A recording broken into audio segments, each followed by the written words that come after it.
What's up everyone, I'm Callum on Toast, and in today's video I'm going to be showcasing the top 10 spiciest battles that were submitted to me from the Go Battle weekend a few weekends ago. Unfortunately I have been ill, so I haven't been able to get this video out any sooner as my throat has just been way too sore to do any sort of commentary, but I am finally back. I'm still not 100%, but I'm gonna try my absolute best with this video and I hope you guys do enjoy it. So over the Go Battle weekend, I asked you guys to submit one battle featuring the spiciest and most unique team that you could put together, and I'm going to be featuring the top 10 spiciest and most unique teams in this video, and then you guys are going to be voting for which one you think is the best, and they're going to be crowned the champion of Spice. The winner of this competition will have an opportunity to submit some more battles to the channel to be featured in a full-length video, but if they do not have any battles to submit, then that's okay. I will just be looking for the highest ranked player who also has more battles to submit for a full-length video. Now, with that explanation out of the way, let's get into the question of the day. What is the spiciest Pokemon that you've ever faced up against in Go Battle League? Maybe a Pokemon that you just saw and thought, what the heck, I've never seen this before. This guy is an absolute mad lad for running this Pokemon. Maybe it's an XL Pokemon that you just didn't expect to ever see in the Great League. Maybe it's the most attack weighted Pokemon in attack form Deoxys. I don't know, let me know in the comment section below. And with that being said, let's get into the battles now. Alright, so we're going into the first battle here. We have Flappyfish9, who is using a triple mythical, triple confusion users team. So we lead into a Registeel. This is absolutely not what you want to see with a triple confusion team. And we are going to overfarm here. Opponent goes for the move straight away. We're actually letting it go through, and it's just a flash cannon. So that is an amazing prediction by Flappyfish here. We're going to switch into the Victini here, and we're going to be able to tank another flash cannon here, and we're going to farm up a ton of energy before going for a V-Create. Actually, we're going to let the Registeel throw again, and once again we are going to tank this. The absolute balls on this trainer is insane. We're going for a V-Create here. This will do a massive amount of damage, and we get the shield from the Registeel. We're going for another V-Create here, and this will easily take them out. So we get both shields from the Registeel. So what looked like an awful lead actually isn't too bad, but we still have to take out this Registeel here. We're going for the Doom Desire. It's resisted, but it's going to do a lot of damage. But they barely just hang on, and now we have to shield up here. Otherwise, this flash cannon will nearly take us out. They come in with a Azumarill here. We go for one confusion, go for the Doom Desire. You'll see that these Doom Desires do add up over time. We're going for another Doom Desire here. I would prefer if they went for two confusions between each charge move being thrown, but that's fine. We make an insane catch here. Hopefully this isn't an Ice Beam. It's a play rough, so a very good play here, and we should be able to confusion down this Azumarill. And they have an Altaria in the back, so this is like an OG BBML basic well, I can't say that word, meta line here with the Altaria, Azumarill and Registeel, and they take us out here. So we are depending on the Jirachi here to take out this Altaria. We get to the Doom Desire. Will this be enough to take them out? It's barely not, but we're able to confusion them down and take that game. So into the next game, we are watching ProPokemoner, and they are running a triple Shadow, triple Psychic Legendary team here.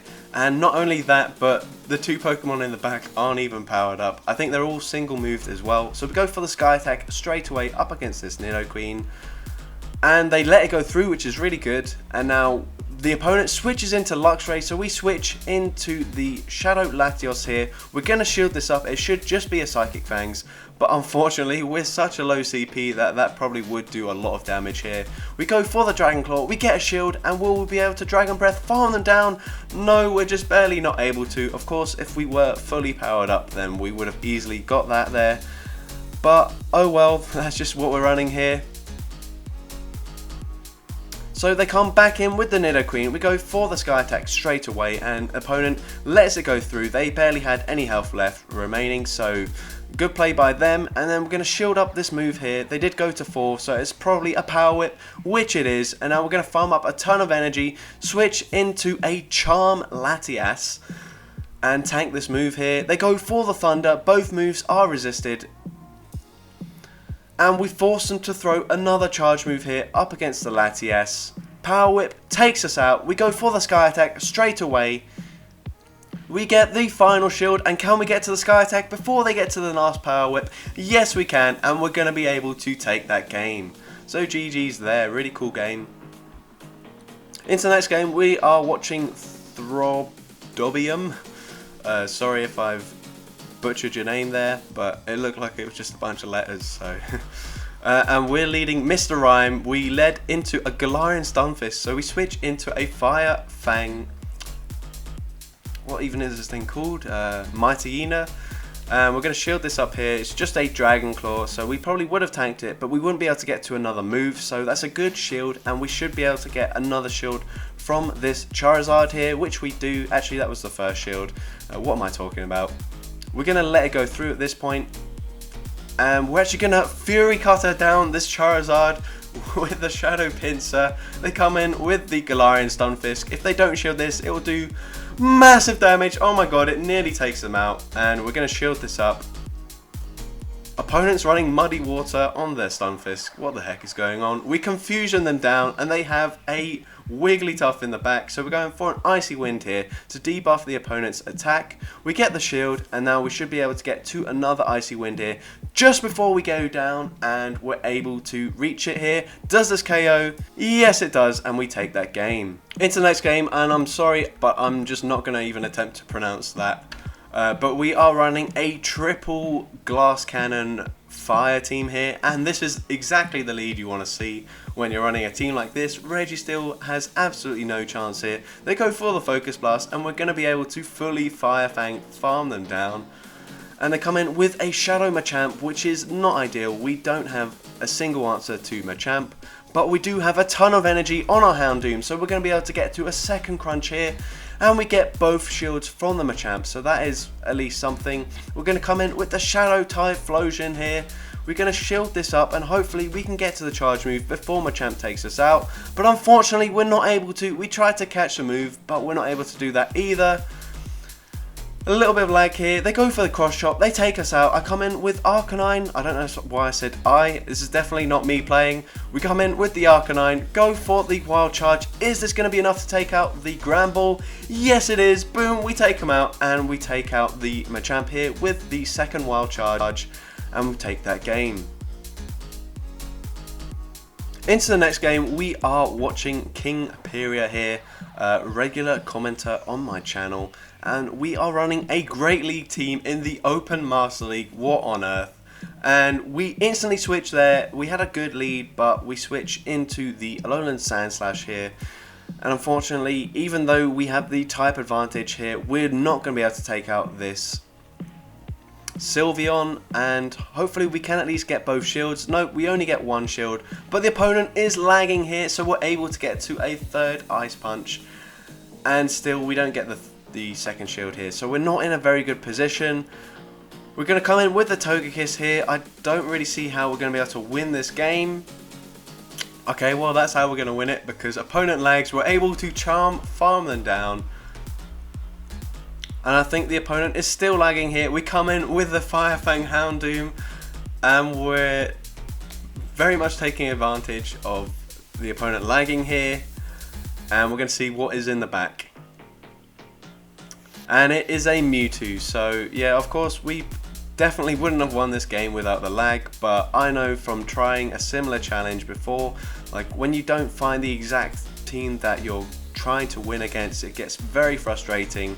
And I'm sure King Piria was very happy to get a win nonetheless. Into the next game, we are watching Windows 7 Aero. So this is in the Open Master League once again, and we have a level 50. I believe this is a Hundo Mew as well, so that is crazy. That takes a lot of time to grind the XL candies for Mythicals, so huge respect on that grind. We're going to shield an Earthquake here, and we should be able to get to another Surf before they throw, and we do throw just before they get to the second Earthquake there, so very good timing. We get the shield from the Groudon. Opponent goes for another charge move. Are they baiting? They are not. They go straight for the Earthquake once again. We're going to overfarm here, go for a Surf. And we do get the final shield, but we can get to another Surf here, and this should be taking out the Groudon here. and we're able to take the first matchup here. They come in with an Excadrill. They're going to go for a charge move. We should be able to survive a drill run, and we do, and we're going to go for a flame charge, but the opponent catches on a Kyogre, so a very good catch there. We're going to come in with a Vaporeon. What the heck? That is a crazy Pokemon to use in the Open Master League. We land a last resort. Kyogre gets to a move. Hopefully they don't have Thunder, and it looks like they don't because they go straight for a Surf here. And they get to another Surf, but we should be able to tank this quite comfortably, and maybe we'll be able to farm them down. Nope, we're just going to go straight for the Scald here. We take out the Kyogre. They come back in with the Excadrill. We're going to try and force them to throw a move, but they're not able to. They were trying to farm us down, and we land the Surf, and opponent is not able to take that, so we win that game. Into the next game, we are watching Kirk with a spicy triple dragon team here in the Open Great League. So we lead Kingdra into an Umbreon. I don't know how this matchup goes. I assume if we can get an Octazooka debuff, then we're going to be in a pretty good position, but if we can't, then we're not going to be too good. We do tank that foul play quite well though, so we should be able to tank another one. We go for the Octazooka, and we get the debuff, so that is perfect. They're going to go for the foul play here. Well, I assume they will. And I think that's a foul play. And unfortunately, they beat us to the next move, so I don't think we're going to use a shield here. Actually, we survive it with 1 HP and get to the Octazooka, so that is a brilliant awareness there. And then we're able to farm them down before they can get a Snarl through, so that is... wow, that was crazy. We come in with a Shelgon here. Shelgon does have access to Flamethrower, and does Skarmory know about the Flamethrower here? They do not. We land it, and that is crazy. We are going to be able to let this go through, actually, and then we're going to switch into the Dragonair. Very good play there. Farm down the Skarmory, and at this point, I think we're just going to double shield the Dragonair, and we should be able to take this game quite comfortably just by going straight for Dragon Breath farm down. Opponent realizes it, and they concede the match. So going straight into the battle here, we've got XXDYahvultal who leads into a Swampert. They come into a Victory Bell. We go for an Icicle Spear with Walrein. I know what you're thinking, Walrein, that's not very spicy. But don't you worry, we've got double Shadow Electric in the back. We come in with the Zapdos here, and we're going to shield this up. And unfortunately, it's an Acid Spray, so we actually switch into the Shadow Luxray here, and we're able to Spark farm down a Victory Bell. We're going straight for the Wild Charge against an Altaria, which just comes in, and we do get the final shield, but unfortunately, we would have probably preferred to deal the damage there because Wild Charge absolutely hits like a truck. We go for the back-to-back Drill Pecks here. Is the second Drill Peck going to be enough to take out the Altaria? Yes, it is, and we are faced against this Swampert in the back here. We go for the Drill Peck here. We land it. It does huge damage. Opponent farms all the way to the back-to-back Hydro Cannons, but we do get the Thunder Shock through, and we will win CMP against the Swampert here, and we're able to take this game. Alright, so into the next game, we are running Shadow Alakazam in the lead, and we have Cradily and Charizard, or possibly Shadow Charizard, I'm not sure yet. We lead into an Umbreon, so not the best lead, but we are dealing massive, super effective damage with the counters here. Unfortunately, we go for the move straight away, and Umbreon doesn't, so they get a full free Snarl through. We're going to shield this up. We'll probably double shield this and farm down fully with the Alakazam, and that's exactly what we're going for here. So we shield the second foul play, and we will be able to counter farm them down.